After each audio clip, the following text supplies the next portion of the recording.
அது சிவ பூஜையினுடைய கௌரவம். அதனாலதான் நித்தியம் பஞ்சாயத்தனத்துல பெருசா இல்லைன்னா கூட எல்லாம் சுயம்புவா சின்ன சின்னதா இருக்கும். அதை வச்சு ஒரு பூஜையை பண்ணி விடுறது.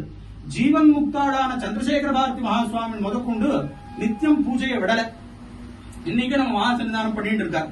அதனால பூஜை எந்த காலத்திலும் யாரும் விடப்படாதுங்கிறது தர்மம். அதுல பிள்ளையாருக்கு இந்த அருகம்புல்ல ரொம்ப விசேஷமா சொல்லியிருக்கு.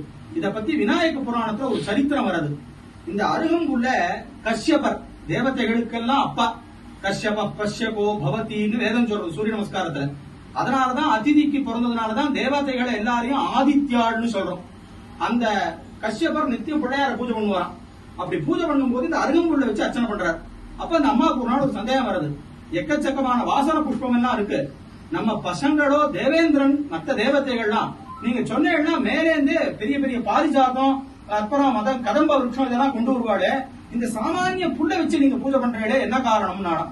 அப்படியா, நான் இதோட மகிமையை உனக்கு காமிக்கிறேன்னு பிள்ளையாருக்கு அர்ச்சனை பண்ண நிர்மாதி அருகம்புல்ல கையில கொடுத்து இதை எடுத்துன்னு போய் நேரா உன் பிள்ளை கிட்ட இருந்து இதுக்கு சமானமான ஐஸ்வர்யம் வாங்கின்பா அப்படின்னு சொன்ன உடனே அவ தேவமாதா நேரா கிளம்பி வேற இந்திரலோகத்துக்கு போய் எல்லா தேவதைகளும் அம்மா வந்திருக்கா நமஸ்காரம் பண்றா, என்ன காரியம்னு கேட்கறான் தேவேந்திரன்.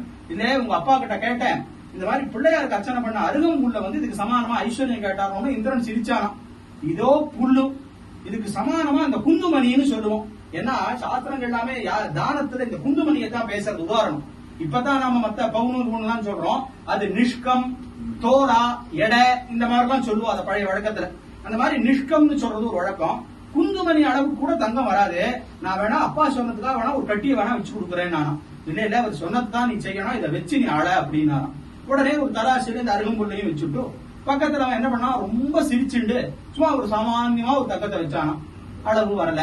இப்படியே ஒவ்வொன்னா வைக்க ஆரம்பிச்சு இந்திரன் யமன் வருணன் குபேரன் வாயு, கடைசியில இந்திரனுடைய அழகாபுரிப்பட்டினம்னு சொல்லக்கூடிய இடத்துல இருக்கிற ஐஸ்வர்யம் எல்லாத்தையும் வச்சாச்சு. தராசு தட்டு அப்படியே இருக்கு, சமானமே ஆகல.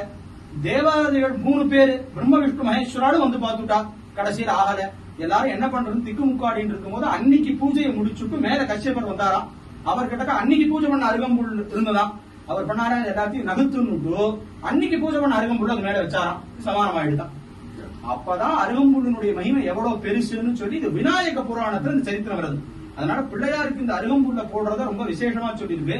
இன்னைக்கான அர்ச்சனை சாஸ்திரநாமம் ரொம்ப விசேஷமா கணபதி சாஸ்திரநாமம்னு பேரு, பொதுவா எல்லாருக்கும் தெரியும். இந்த சாஸ்திரநாமத்துக்கு என்ன விசேஷம்னா பாஸ்கரராயர்ங்கிற மகான் ஸ்லோக ரூபமாவே ஒரு அர்த்தம் எழுதியிருக்கார் பாஷ்யம். அதற்கு பெயர் கத்யோதம்னு பேரு. கத்யோதம்னா மின்மினி பூச்சின்னு அர்த்தம்.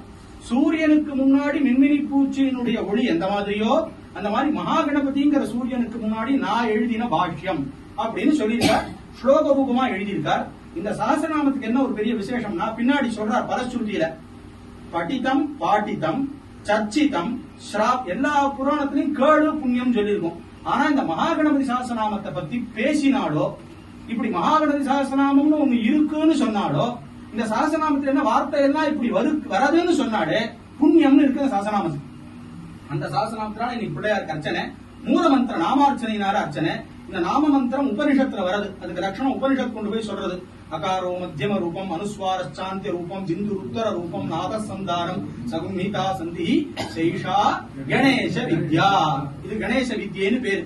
அதர்வ சிரசிலேயே கொண்டு போய் இந்த உபனிஷத்துல இந்த நாமாவை பத்தி பேசுறதுனால அதை வச்சு பகவானுக்கு விசேஷமான இன்னைக்கு ஒரு அர்ச்சனை. இந்த சஹஸ்ரநாமம் ஒரு கட்டு செட்டா இந்த தூர்வா நிறைய பண்ண அர்ச்சனை, இதெல்லாம் பகவானுடைய அனுகிரகத்துக்கு ஒரு பெரிய விசேஷம். ஒரு மேல மேல நமக்கு சிரத்தையும் ஆச்சாரியாட்ட பக்தியும் இன்னும் கோபாலனுடைய கைங்கரியம் ஊருக்கான க்ஷேமம் இன்னும் மீதி எல்லாத்தையும் கொடுக்கட்டும். அதனால இந்த அருகம்புல்லுக்கு அவ்வளவு மகிமைங்கிறது தெரிஞ்சுக்கணும். இப்ப என்னமோ டாக்டர் எல்லாம் சொல்றாளா அந்த ஜூஸ் எல்லாம் சாப்பிடுறதுன்னு சொல்லி இடத்துல எல்லாம் பண்றாளாம். நம்ம பெரியவா அந்த காலத்துல அருகம்புல் பில்வம் துளசி இது போட்டு ஒரே ஒரு தீர்த்தம் இது குடிச்சுட்டாலே சர்வரோக நிவாரணியா இருப்பது. அதனால சிவ பூஜை பண்ணணும், பஞ்சாயத்து பூஜை அவசியம் ஆத்துல வச்சுக்கணும், பிரம்மயஜமாவது இருக்கணும் அப்படிங்கிறது இதுல இருந்து நமக்கு தர்மம் தெரியறது. அதையெல்லாம் பகவான் நமக்கு நிறைய கொடுக்கட்டும். ஹர நம பார்வதி பதயே.